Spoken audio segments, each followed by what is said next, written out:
এইভাবে অক্লান্ত পরিশ্রমের বিনিময়ে রক্ত যারা দাম দিয়ে আমরা যারা প্রবাসী আছি, আমরা প্রত্যেকে আমাদের ফ্যামিলি এবং আমাদের দেশের জন্য আমরা রেমিটেন্স পাঠাই। কিন্তু দুঃখের বিষয়, যখন আমাদের সময় ফুরিয়ে যায় তখন আমাদের কথা কোনো প্রবাসীর ফ্যামিলি অথবা আমাদের দেশের সরকার কেউ মনে রাখে না।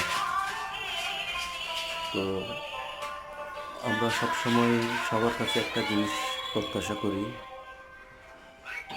বিশেষ করে আমি প্রত্যাশা করি যারা আমাদের বৃদ্ধ বাবা মা আছে, প্রবাসে অনেক কষ্ট করে আমাদের জন্য উপার্জন করতেছে, তারা যেন অন্তত পক্ষে শেষ বয়সে এসে সামান্যতম করুণা হলো আমাদের সন্তানদের কাছ থেকে তারা পায়।